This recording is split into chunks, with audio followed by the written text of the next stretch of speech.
Hey everybody, Chris Christopherson with another battle report. That's me, right there. Brotherhood versus varangur again, this time the control scenario, which I've not done before, so something new. The army lists are pretty similar to before. If you've not seen the last video, well, just pause it. You can have a read of it. I don't need to read it to you, right? My varangur 2, same as before, nothing's changed because it was so kick-ass the first time round.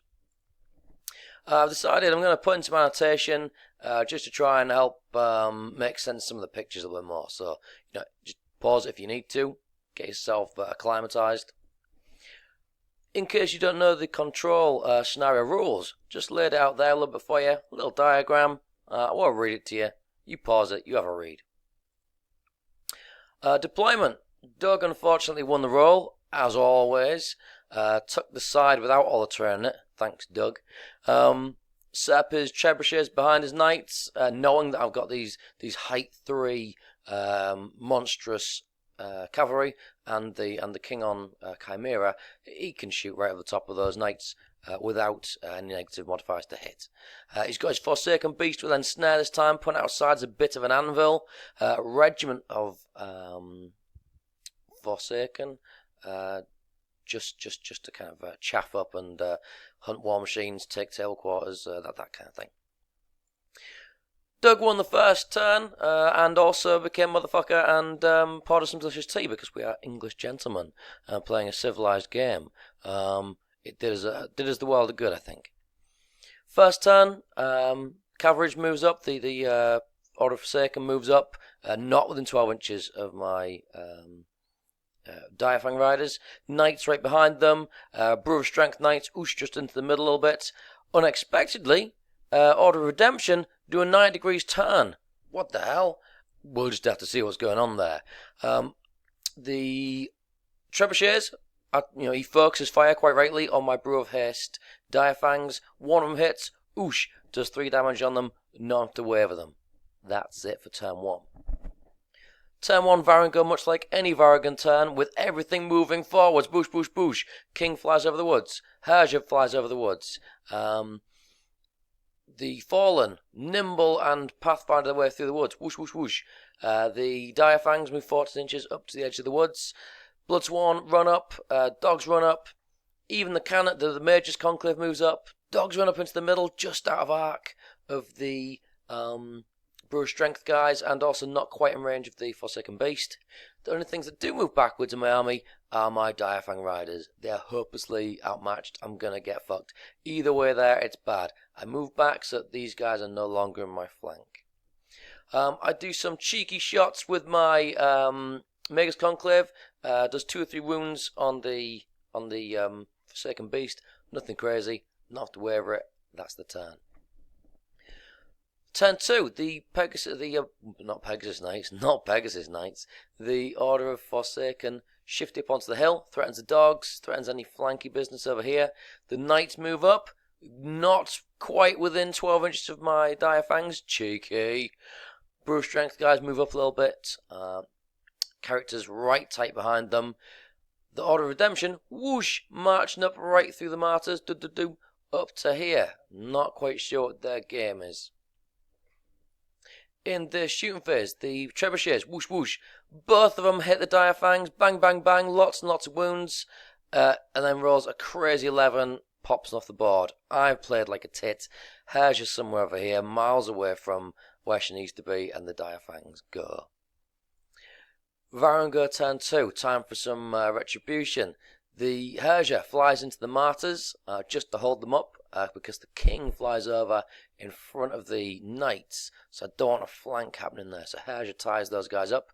The Fallen come on round, ready to do a charge on turn 3. The the Tundra Wolves charge into the Brew of Strength guys just to chaff them up, take away Thunder's charge and stop them charging my king. Bloodsworn move up. Once they're finished, they're within 10 inches of the edge of the knight units. That's pretty good.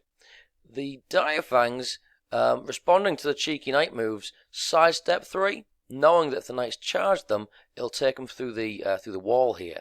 And even though they have Pathfinder, and it'll stop the difficult terrain that's in here, it won't help them with the obstacle. so they'll still suffer a hindered charge, and I fancy my chances on the return. In the shooting phase, the Mage's Conclave put some cheeky wounds, boosh, boosh, boosh, onto the Pegasus Knights. Ooh, not the Pegasus Knights. The Forsaken, and not enough to do any wavering, anything like that. The Tundra Wolves managed to do a cheeky wound on the Strength Knights, and Herja does their usual wounds up here, but not enough to hurt anything. The dogs have taken a cheeky charge. I missed that. The dogs have taken a cheeky charge into this here War Machine. There's just enough room for them to nimble their way around in between the two units and whack into that there trebuchet. They're completely smashed to pieces. They do a little reform spin just in case something funky happens down here. Turn 3 for the Brotherhood. The Forsaken are having none of this action. They decide that this Mage's Conclave has been far too accurate all game and starts to head towards it, also thinking about board control. The Knights do not like this matchup now, and they decide to back off like the cowardly, false god worshippers they are. The Forsaken Beast is in a weird place. He just rotates to get some better arcs. The Redemption Knights charge the dogs, and the Brewer Strength Knights countercharge the other dogs. The Martyrs have to charge Herja.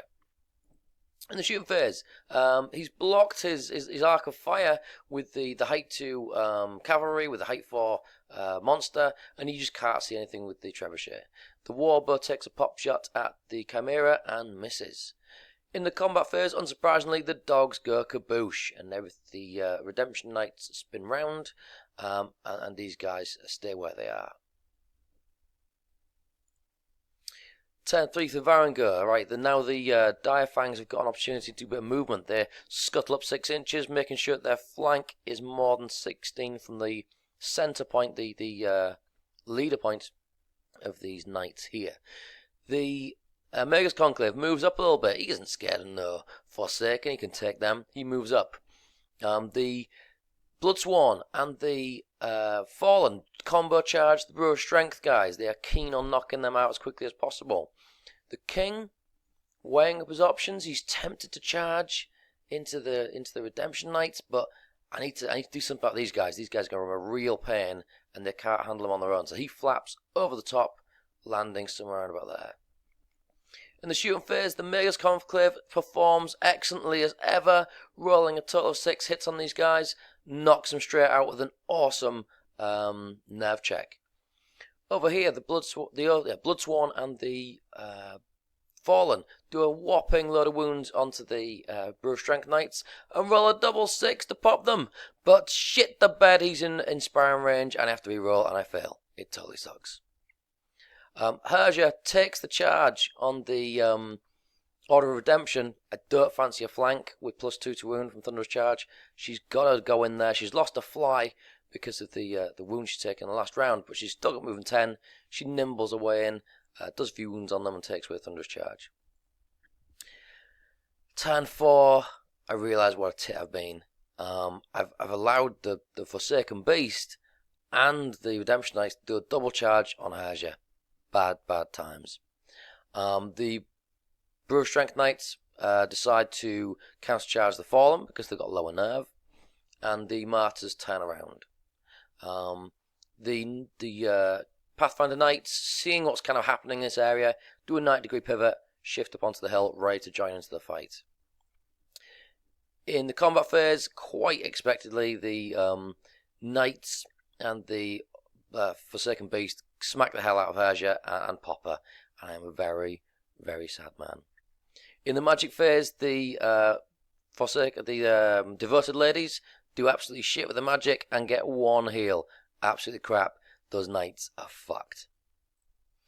Varangur turn 4. The Dire Fangs move up, threaten the flank of these knights here, start to threaten the middle. The Mage's Conclave moves up to try and get a cheeky shot on the trebuchet here, on the artillery. Double charges into the Brewer Strength Knights. I'm in a world of pain here. If this doesn't go well, it's good night. So a double charge it has to be. In the shooting phase, the Mage's Conclave performs excellently again, pinging 4 wounds onto the artillery, but rolls shit for nerve and doesn't even waver it. The King goes in, does a few wounds here, charges into the knights. I don't know why I didn't get it in the last slide, but yep. King charges in, oosh, oosh, oosh. And the Fallen and the Bloodsworn expectantly, oosh, they smack out the Blue Strength Knights. They reform, something like this. The Fallen are totally going to take the hits here with a unit of Martyrs, Forsaken Beast, and the Redemption Knights all staring them down. It's not looking too good for them. Turn 5, the Cowardly Knights of Men back off. Instead of charging into that king and accepting the flank charge, they withdraw. What pussies. Down here, the Martyrs and the Forsaken Beast charge the Fallen, which gives the Redemption Knights just enough room to squidge through and charge the newly reformed Bloodsworn. Bad times. The Devoted and the Battle Standard get the hell out of the way, ready to do some healing on the Knights down here. In the shooting phase, the Trebuchet tries to do some return fire, but needing 6s because it's an individual war machine, misses. The healers heal up the Knights, not a problem, and the Martyrs and Beast smash up the Fallen, kick them out of the park. Redemption Knights do 6 wounds on the Bloodswarm, but not enough to waver them. Turn 5 for the varangur. The Direfangs are now in the front arc of these guys. It doesn't look it in the picture, but they're in the front arc. Decide not to. They've got to get up into the middle. They want this control zone. So they hot-foot it 12 inches up. The Magus Conclave moves up as well to take some more shots on the siege engine, just out of shot. Counter-charge on the Knights. They haven't got a choice.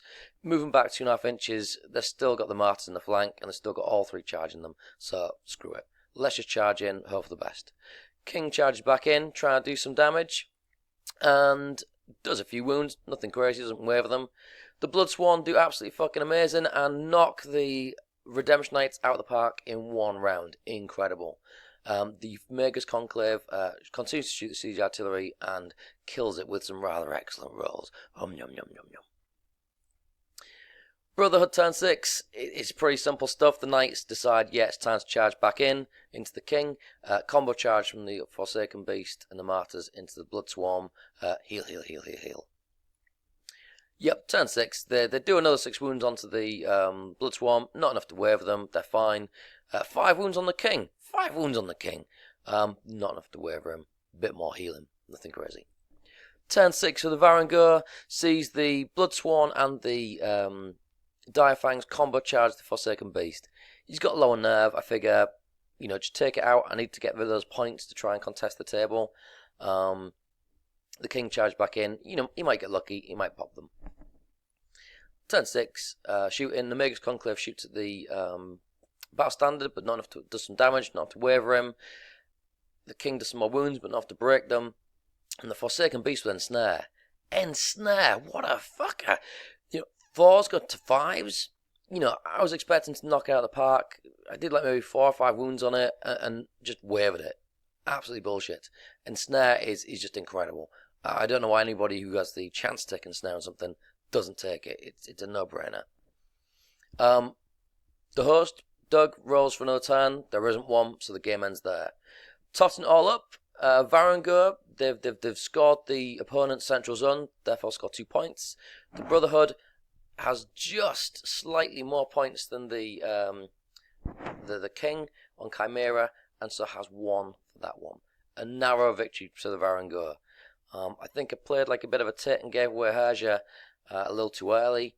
I got outplayed a little bit on that flank with the Pathfinder Knights and the Pegasus Knights. Some bad choices by me and some very good choices by the Brotherhood there.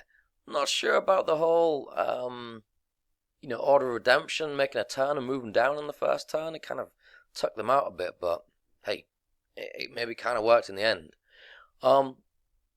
Again, that's it from me. Hopefully with some more battle reports in the next week or two. Other than that, keep safe and I'll see you next time.